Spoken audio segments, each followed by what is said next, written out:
Hello, my name is Arthur, and this is my partner John, my brother John. We're coming to you from the Israel Church of Jesus in Philadelphia for another installment of the Bible in Plain View, where we come to you out of the scriptures every third Sunday of the month. Today's lesson will be titled The Spirit and Soul. You know, in traditional churches, they teach us that we have a soul floating around inside of us, or a spirit floating around inside of us, but we'll see what the scriptures have to say on it. So what we're going to do is we're going to open up in Genesis chapter 2, and I have my brother pick it up at verse 7. Genesis chapter 2, verse 7. We're going to see the total or the complete makeup of man in the garden when he was created. Genesis chapter 2, verse 7. When you get there, brother, go ahead and read. And the Lord God formed man of dust of the ground. See, it said, and the Lord God formed man out of the dust of the ground. We came out of the earth. Go ahead and read. And breathed into his nostrils the breath of life. So he breathed into the dust, and man became a living soul. He put breath in him, and he became a living soul. Go ahead. And man became a living soul. Perfect. So all he did was breathe into him the breath of life, and man became a living soul. Let's go read again. Let's read about this breath of life here. Let's go to Genesis chapter 7, and we're going to pick it up at verse 21. Genesis chapter 7 and verse 21. When you get there, brother, go ahead and read. And all flesh died that moved upon the earth, both of fowl and of cattle and of beasts, and of every creeping thing that creepeth upon the earth, and every man. And all in whose nostrils was the breath of life, of all that was in the dry land died. And I'm just bringing here to show you where that breath of life is contained in the nostrils. When you breathe what? Through your nostrils. Go ahead, let's go to Isaiah. Let's read it again. Isaiah chapter 2. Just trying to get a foundation on what this spirit or this breath is. Isaiah chapter 2. Isaiah chapter 2, and we're going to read one verse, one hitter quitter here. Isaiah chapter 2, and we're going to read one verse, verse 22. When you get there, brother, go ahead and read it for me. Cease ye from man, whose breath is in his nostrils. All right, it says, cease ye from man whose breath is in his nostrils. All right? We don't think so highly of man because he breathes just like you. Don't put your trust in man or in the princes or in the son of man, because there is no help in them. They have the breath in their nostrils. That means if they take the breath away, it's going to go right back to the dust. But we want to see that the breath is contained where? In the nostrils. It says, cease ye from man whose breath is in his nostrils. Go ahead. For where is in he is to be accounted of. Yeah, why are you even accounted? Why are you even worried about what man is? Why are you looking at him in a high esteem or putting him on a pedestal? The breath is in his nostrils. He's not so big and bad. Let's go see it again. Let's go see what the spirit or what this breath is actually called. Let's see what Job had to say. Let's go to Job chapter 27. Job chapter 27, get some understanding on what this breath or this spirit actually is. That is inside of us. Because there's a spirit inside of us, and we're going to see what it is. Job chapter 27, and we're going to pick it up at verse 1. Job 27, when you get there, brother, go ahead and read verse 1. Moreover, Job continued his parable and said, As God liveth, who hath taken away in my judgment, and the Almighty, who hath vexed my soul. He said, and who have vexed my soul. We're going to get some more understanding on the soul, but we're really focusing on this breath or this spirit here. Go ahead and read. All the while my breath is in me, and the Spirit of God is in my nostrils. So with the previous scriptures we read before, what is contained in the nostrils? Breath. But what did Job call it here? He said, all the while my breath is in me, and the Spirit of God is in my nostrils. So is Job saying there's a little being in his nostrils? No, that's just the breath, also known as spirit. So if you say, or you think you have a spirit inside you, that would be it. It would be the breath of life. Let's go to Genesis chapter 2. Let's run back to Genesis chapter 2, and we're going to pick up the soul here. Genesis chapter 2 and verse 7, we'll get some more understanding on the soul. We see that the spirit is the breath that the Lord breathed into you on the day of the creation of man. Well, let's run it back, and we're going to run this soul down for a little bit. Genesis chapter 2 and verse 7 again. When you get there, brother, go ahead and read for me. Genesis chapter 2, verse 7. Go ahead and read it. And the Lord God formed man of the dust of the ground. So we see the Lord formed man of the dust of the ground. We read this. Go ahead. And breathed into his nostrils the breath of life. There goes that spirit. Go ahead. And the man became a living soul. See, we were commonly taught that there was a soul inside of you. The body dies, the soul goes off, or the spirit goes off. We're going to find out. It says right here that God created man and he became a living. So he breathed into his nostrils the breath of life and became a living soul. It doesn't say a soul was placed inside of him. It says he became a living soul. Let's run this down a little bit. Let's go to Leviticus chapter 5. Let's get some more understanding on the soul. Leviticus chapter 5. And we're going to pick it up at verse 1. Leviticus chapter 5. See, things become simple. All we have to do is read. Leviticus chapter 5. When you get there, brother, pick it up at verse 1 for me. And if a soul sins. So right off the back it says, if a soul sins. So if you're telling me there's a soul inside of me, are you telling me that the soul done jumped out and started sinning? So you telling me a soul jumped out and started sinning? No, you are. So it says, and if a soul sinned, go ahead. And hear the voice of swearing. Here we go again. So you telling me the soul done jumped out of my body and heard something? No, you are the soul. You soul, you can hear, right? That's what all it's saying. If a soul sinned and hear the voice of swearing, go ahead. And is a witness. So the soul can be a witness too. Go ahead and read. Whether he has seen. Wait a minute. So the soul done jumped out of him. He got eyes and ears. Let's go ahead and read. Keep going. If he do not utter it, then he shall bear his iniquity. Or if a soul touch any unclean thing. We're going to do it again. So the soul done jumped out of me and touched something unclean?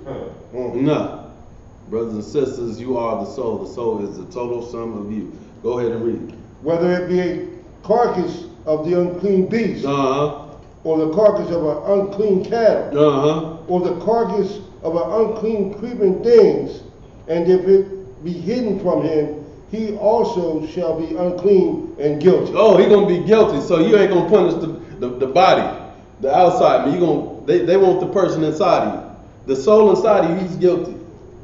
Do that make sense, brothers and sisters? No, it don't. You are guilty. You are the soul. Go ahead and read. Or if he touch the uncleanness of man, whatsoever uncleanness it be, that a man shall be defiled. See, now you're starting to understand that it's talking about you. You are the soul. It say, or if he touched the uncleanness of a man, it called him he. You see, we talking about the soul. It say, or if he.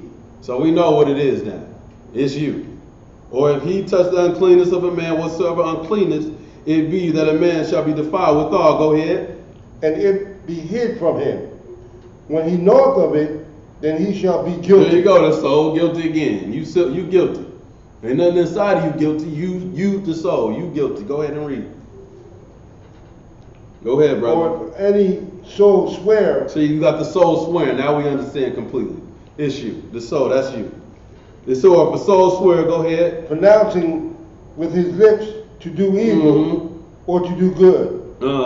Whatsoever it shall it be that a man shall pronounce with an oath, and it be hid from him. When he knoweth of it, then he shall be guilty in one of these. See, in a matter of scriptures, we already understand what the soul and spirit really are. We got the breath and the body. That simple, that quickly. But we're going to continue to read. We're going to continue to read. Let's go see it again. We're going to put them together. We're going to run them together now. Let's go to Judges 15. Read about Samson and the spirit coming back to him. We're going to go to Judges chapter 15. All it takes is a little reading. And what we've been commonly mistaught can be changed in a matter of minutes. Judges 15 and verse 14. When you get there, brother, go ahead and read. And when he came into Leah, the Philistines shouted against him. And the Spirit of the Lord came mightily upon him. Yeah, we talking about Samson. And the cords that were upon his arms became as flax was burnt with fire. And his bands loosened from of his hands. And he found a new jawbone of an ass. And put forth his hand. Yes, he did. And took it and slew 1,000 men therewith. So he slew 1,000 people. Can you imagine how much work it takes to slew 1,000 people with a jawbone? You would be tired. Go ahead and read. And Samson said, with the jawbone of an ass, heaps upon heaps, and with the jaw of an ass have I slain 1,000 men. He piled people up. He killed so many, heaps upon heaps. He done killed 1,000 people. That take a lot of work. I'd be tired. Imagine how he felt. Go ahead and read. And it came to pass when he made the end of speaking that he cast away the jawbone out of his hand and called that place Rathmah Leah. And he said, and he was sore thirst. So he was super thirsty. I could understand why he would be. And he was sore thirsty. He was super thirsty. Go ahead. And called on the Lord and said, Thou hast given this great deliverance into the land of thy servant. And now shall I die for thirst and fall into the hand of the uncircumcised. Lord, I'm thirsty. I'm out of breath. I need something. You got to help me. I'm about to die. Go ahead and read. But God clave an hollow place that was in the jaw. And there came water thereout. And when he had drunk, his spirit came again. Oh, his spirit came again. What is that spirit? That's that breath. See, he was getting ready to die. He was so tired and thirsty, he thought it was over. But as soon as he drank that water, he was refreshed and his breath came back. That's all it's saying. Now, most of us done played sports or did some strenuous work, and we've been tired and thirsty, but when we finally got that drink, we take it, take that deep breath. That's all he did, and his spirit came back to him. Let's go. We're going to run it together. Let's go to James chapter 5. We're going to run it all together. We're going to run the spirit and the soul together. Let's go to James chapter 5. Because people think that the soul's still inside you, regardless of what we teach out of this book. They may still feel that way, or you didn't give me enough proof. But we're going to show you here in James 5 as well. We're going to show you that a soul can actually die. So it couldn't be nothing floating inside you if it could die, right? But we're going to prove it with the scriptures. James chapter 5, verse 19. When you get there, brother, go ahead and read. Brethren, if any of you do err from the truth, and one convert him, keep going. Let him know that he which converts the sinner from the error of his way shall save a soul from death. Save a who? Save a soul. So the soul was going to die if he didn't teach him the error of his ways. He was going to die. Otherwise, the soul couldn't die. But we reading that a soul can die, brothers and sisters. But to learn something on your way to learning something, it say, brother, if any of you do err from the truth, if you read Psalms 119 and 142, it say the law is true. If you go to John 17 and 17, it say the word is true. So if you err from the word of God, you going to die. That's right. Contrary to popular belief nowadays that you don't have to do nothing, you don't have to keep the law, you're going to be fine. That's not, this is the New Testament. If you err from the truth, you on your way to death. And your soul going to die. Let's read it again. Let's go to Psalms 49. Psalms chapter 49 is really simple. Just take a little bit of reading. Take a little patience and a little reading. That's all we got to do. That's why we just read in Isaiah 2, cease from man whose breath is in his nostrils. We can't follow what man say. We should only be concerned with what the scripture says so we get a proper understanding of what God is trying to show us.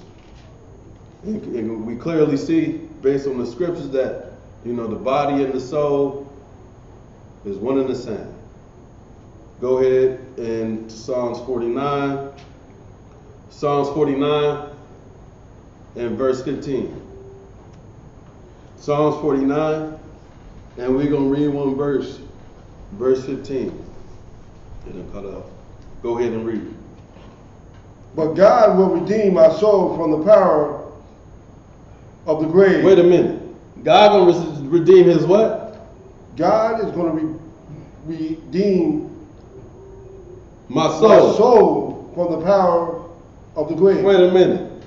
The grave have the potential to have authority over your soul. He's saying, but God will redeem my soul from the power of the grave. So you telling me the soul is in the grave? That's what we read. Yes, sir. But God will redeem my soul from the power of the grave, for he shall receive me. Let's read it again. Let's go to Psalms 33. Let's stay here for a second. Psalms 33. See, we see that soul in the grave, don't we? Mm-hmm. So that means your soul can die. That means you can die. So there ain't nothing floating inside of you. That's all you. You the soul. Psalms 33. And we're going to pick it up at verse 18. Psalms 33 and verse 18. Go ahead and read. Behold, the eye of the Lord is upon them that fear him. Wait a minute. You ain't got to fear him no more. You ain't got to fear the Lord no more. You just got to love and all that, right? No. If you understand anything about the book, the fear of the Lord is the beginning of wisdom. Those that fear the Lord keep his commandments. But he say, behold, the eye of the Lord is upon them that fear him, right? So we got to fear. Go ahead and read. Upon them that hope in his mercy. That's the only way we get in the kingdom. We got to hope in his mercy. Go ahead and read. Our soul waiteth for verse 19. Go ahead. To deliver the soul from the death. To deliver their soul from what? From the death. There go that soul dying again. To deliver their soul from death. Go ahead. And to keep them alive in famine. What else is waiting on the Lord? Or is that the same thing? Let's go. Our soul waiteth. There you go. That's soul. That's you. We waiting on the Lord. Go ahead. Our soul waiteth for the Lord, and he is our help and our shield. Let's go to Ezekiel chapter 18. We're going to see again that the soul can surely die because you can die. And that total sum of you is the soul. So whatever go in the grave, that's that soul that's going in the grave. That's your whole body. We go to funerals here and there, and we see that whole body going into that grave, don't we? Mm-hmm. We ain't never seen nothing float up in the air. Sure. Why is that? Because we see that the scriptures say that your soul going to go to the grave. And your soul is your body. Ezekiel chapter 18. Ezekiel chapter 18, and we're going to pick it up at verse 4. Verse 4, go ahead and read it. Behold, all souls are mine. All souls are who? Mine. All souls are the Lord's. You ain't living for yourself, or at least you shouldn't be, because all souls are the Lord's. Go ahead. As the soul of the Father. So your Father's soul, that's mine. Go ahead. So also the soul of the Son. And your Son, and the soul of the Son, that's the Father's too, that go for daughters and mothers. Everybody his. All the souls are the Lord's. Go ahead. Son is mine. The soul that sinneth, it shall die. There go that soul. Say the soul over there sinning, and the soul gonna die. That little person inside of you ain't gonna die. That mean you. There ain't nothing inside of you. We done seen that already. Skip down to verse 20. Go ahead. Skip up to verse 20. Go ahead and read.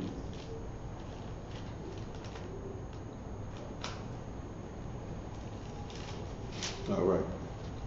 And the soul that sinneth, it shall die. The soul that sinneth, it shall die. Go ahead. The Son shall not bear the iniquity of the Father. No matter what your father did, he ain't going to affect your salvation in no way, shape, or form. It's all on you. The Son shall not bear the iniquity of the Father. Go ahead. Neither shall the Father bear the iniquity of the Son. The righteousness of the righteousness shall be upon him. The righteousness of the righteous shall be upon him. So whatever you did, whatever you done in your body, that's what you're going to get judged for, not what anybody else did. Go ahead. And the wickedness of the wicked shall be upon him. So if you was wicked, that's going to be upon you when you step in front of the Lord. Let's go to Revelations. Revelations, a little more on the soul. Revelations chapter 16. Revelation 16. Read a few verses here. All I'm doing is try to give you some understanding on what the soul and spirit is, and to arm you with the sword of the Lord if anybody come against you. Revelation chapter 16, verse 1. When you get there, brother, go ahead and read. And I heard a great voice out of the temple saying to the seven angels, Go your ways, and pour out your vows of the wrath of God upon the earth. Go ahead. And the first went and poured out his wrath upon the earth. And there fell a noisome and grievous sore upon the men which had mark of the beast. Go ahead and skip to verse 3.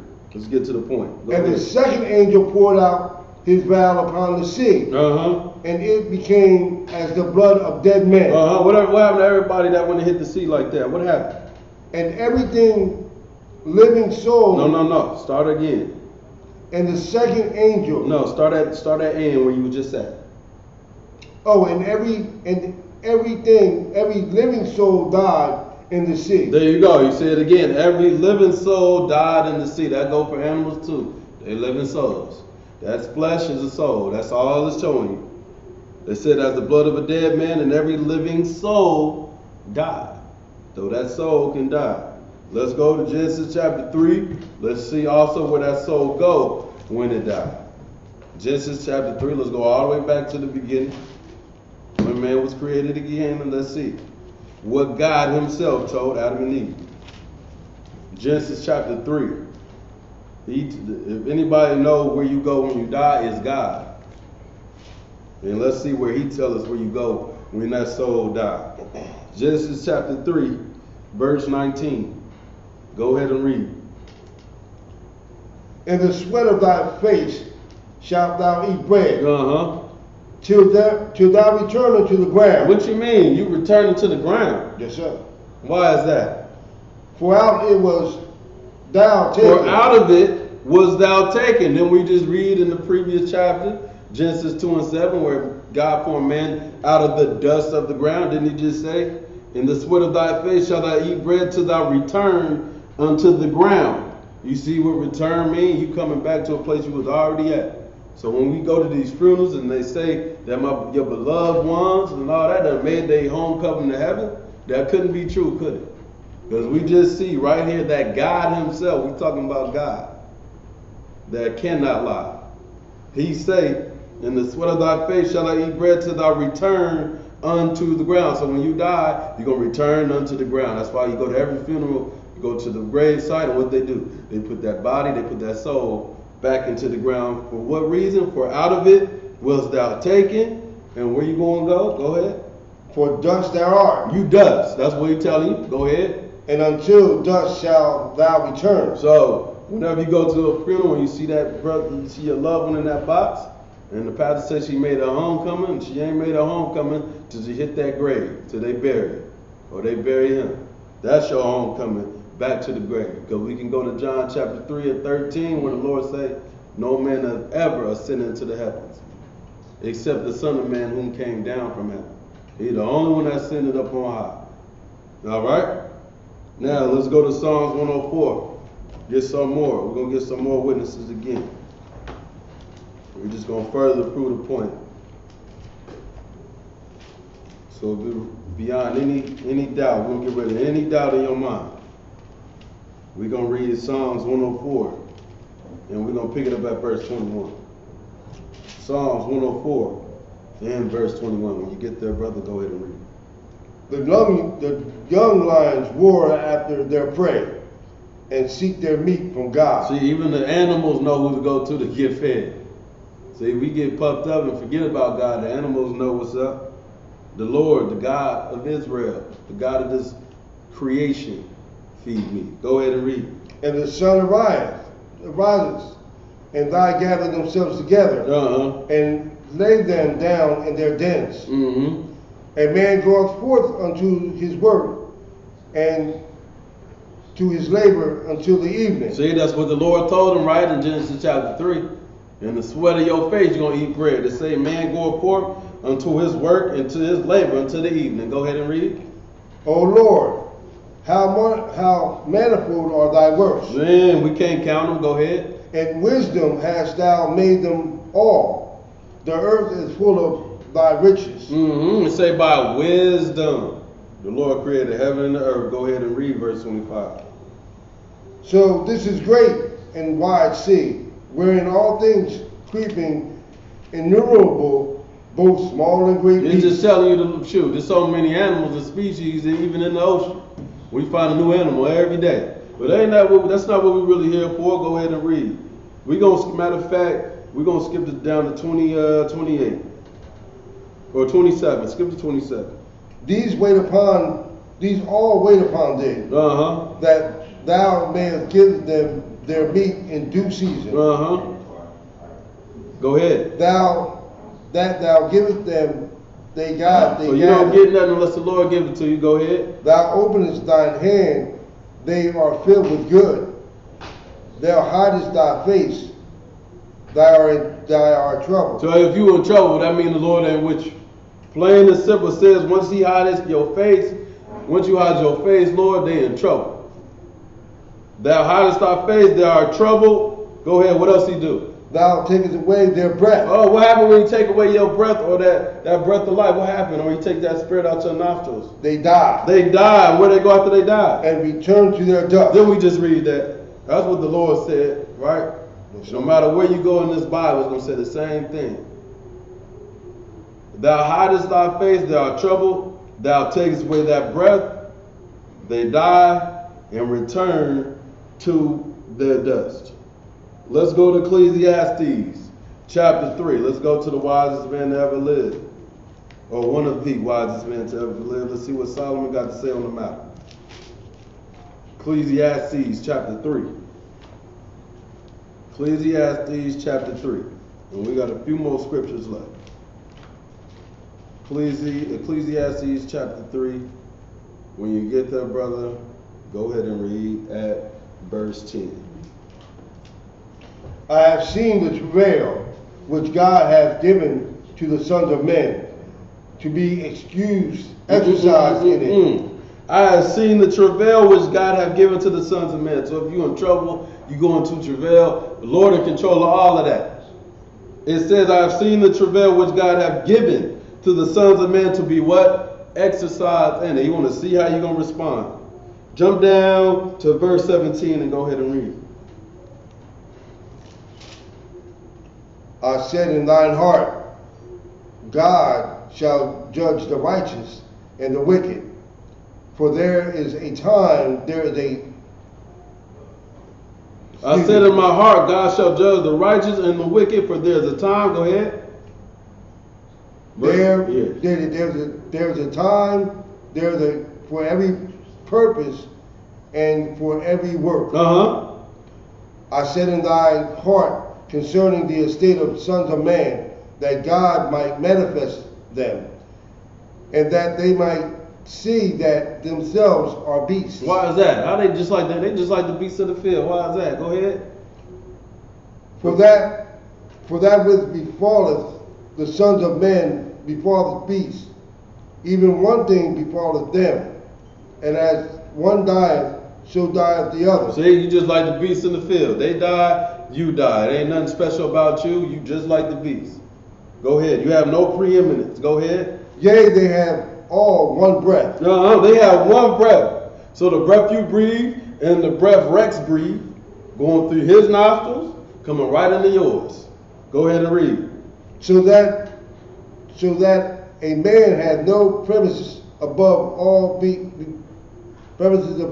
a beast, for all is vanity. All is vanity. At the end of the day, it all is vanity. Go to Psalms 146 and verse 3. We're going to read one more verse after this, and we'll be done. Psalms 146 and verse 3.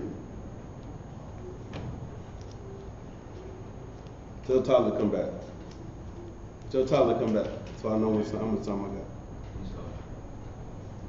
146. 1 minute. All right, let's go back to Ecclesiastes in verse 12. We're going to wrap it up right here. Ecclesiastes chapter 12. We're going to wrap it up right here.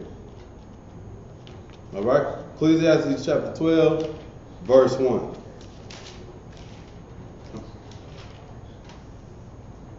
Go ahead and read. Remember now thy Creator in the days of thy youth, while the evil days come not, nor the years draw nigh, when thou shalt say, I have no pleasure in them. Don't wait till the end of your days or when you get old and gray to start serving the Lord. Skip down to verse 6. Or ever the silver cord be loosened, or the gold bowl be broken. Read verse 7. Then shall the dust return to the earth as it was, and the spirit shall return unto God who gave it. And I hope you got some understanding in Jesus' name. Let's go, John. That's what I'm talking about, baby. Yeah.